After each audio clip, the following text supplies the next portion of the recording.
పదే పదే IVF fail అవుతుంది, రికరెంట్ ఇంప్లాంటేషన్ ఫెయిలియర్ అని చెప్తాము. సో మోర్ దెన్ 2 మంచి క్వాలిటీ ఎంబ్రియోస్ని గర్భసంచిలో పెట్టినా ప్రెగ్నెన్సీ రాకపోవడం అనేది పదే పదే జరుగుతుంది అంటే దాన్ని రికరెంట్ ఐవీఎఫ్ ఫెయిలియర్ అని చెప్తాము. సో వీటికి కారణాలు ఏమై ఉండొచ్చు? హలో అండి, నేను డాక్టర్ బిజీ, ఫర్టిలిటీ కన్సల్టెంట్, ఫర్ట్9 fertility centre, Karimnagar. First age ఎక్కువ ఉండడం అనేది 35 కన్నా ఎక్కువ ఉంటే ఈ ప్రాబ్లం అనేది రావచ్చు. So more than 35 years pregnancy అనేది ఒకటే ఐవీఎఫ్ సైకిల్లో రాకపోవచ్చు. రెండవది quality, egg quality, sperm quality, embryo quality ఇవన్నీ తక్కువ ఉంటాయి. సో ఎగ్ క్వాలిటీ అనేది ఏఎంహెచ్ తక్కువ ఉన్నా, నీటి బుడగలు ఉన్నా, వేరే ఏమైనా ప్రాబ్లమ్స్ ఉన్నా ఎగ్ క్వాలిటీ అనేది తక్కువ అని మనకు అనిపించవచ్చు. అలాగే స్పర్మ్ క్వాలిటీ, స్పర్మ్లో కూడా యాంటీ ఆక్సిడెంట్ డ్యామేజ్ ఎక్కువ ఉన్నా, డిఎన్ఏ డ్యామేజ్ ఉన్నా ఇట్లాంటి కారణాల వల్ల స్పర్మ్ క్వాలిటీ ఎఫెక్ట్ అవుతుంది. సో ఎగ్ క్వాలిటీ కానీ స్పర్మ్ క్వాలిటీ కానీ మంచి లేకపోతే ఎంబ్రియో క్వాలిటీ ఎఫెక్ట్ అవ్వడం వల్ల ప్రెగ్నెన్సీ అనేది రాకపోవచ్చు. Embryo quality in the sense genetics. So genetic testing, ఇప్పుడు మనం పెట్టే ఎంబ్రియో జెనెటికలీ కరెక్ట్ అనేది మనకు తెలియదు.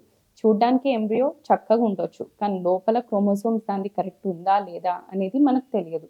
దీన్ని రెక్టిఫై చేయడానికి పీజీటీఏ టెస్ట్ అనేది, పీజీటీఏ టెస్టెడ్ ఎంబ్రియోస్ అనుకోండి, అది పెడితే సక్సెస్ రేట్ అనేది కొంచెం ఎక్కువ ఉంటుంది. సో పీజీటీఏ టెస్టెడ్ కానీ ఎంబ్రియోస్ పెట్టినప్పుడు ఫెయిలియర్ అనేది ఎక్కువ ఉండొచ్చు. అది కాకుండా ఒకవేళ గర్భసంచికి రిలేటెడ్ ప్రాబ్లమ్స్, సో గర్భసంచిలో షేప్ కరెక్ట్ ఉండకపోవడము, అడ్డు ఏమైనా రావడము, సెప్టమ్ ఏమైనా పెరగడము, లేదా గర్భసంచిలో ఫైబ్రాయిడ్స్ ఉండడము, పాలిప్ ఏమైనా చిన్న పుల్పిరి ఏమైనా మిస్ అవ్వడం, సో పుల్పిరి పెరగడం వల్ల, ఇన్ఫ్లమేషన్ ఉండడం వల్ల, వీటి వల్ల రికరెంట్ ఇంప్లాంటేషన్ ఫెయిలియర్ అంటే ప్రెగ్నెన్సీ అతుక్కోకపోవడం అనేది జరుగుతుంది.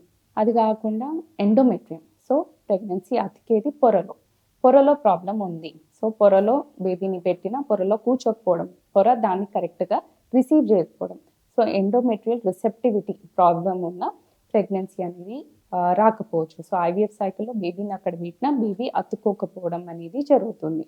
ఇవి కాకుండా డైట్, లైఫ్ స్టైల్, ఎక్సర్సైజ్ ఇవన్నీ కరెక్ట్గా ఫాలో అవుతూ ఉండాలి. సో ఇఫ్ ప్రాపర్ వాటర్ తీసుకోవట్లేదు, along with IVF there are some changes even person wise చేసుకోవాలి. సో ఒబిసిటీ అంటే బిఎంఐ కరెక్ట్ ఉండకపోవడం, బాగా ఓవర్ వెయిట్ కానీ అండర్ వెయిట్ కానీ ఉండడము, స్ట్రెస్ లెవెల్స్ ఎక్కువ ఉండడము, ఎక్సర్సైజ్ చేసుకోవడం అనేది ఇంపార్టెంట్. స్ట్రెస్ లెవెల్స్ని తగ్గియాలి, ఫుడ్ కరెక్ట్ తీసుకోవాలి, బ్యాడ్ హ్యాబిట్స్ ఆల్కహాల్, స్మోకింగ్ ఇట్లాంటివి ఏమైనా ఉంటే ఇవన్నీ అవాయిడ్ చేయాలి. So these are the causes. పదే పదే ఐవీఎఫ్ ఫెయిలియర్ జరుగుతుందంటే these are the main causes. ఇంకొకటి ఏంటిదంటే ఇమ్యూనాలజీ.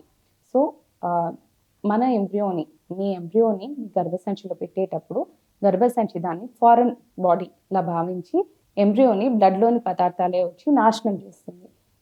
దీన్ని ఇమ్యూనాలజికల్ ప్రాబ్లం అని చెప్తాము. సో వీటన్నిటి వల్ల కొన్నిసార్లు రికరెంట్గా ఫెయిలియర్ అవ్వచ్చు.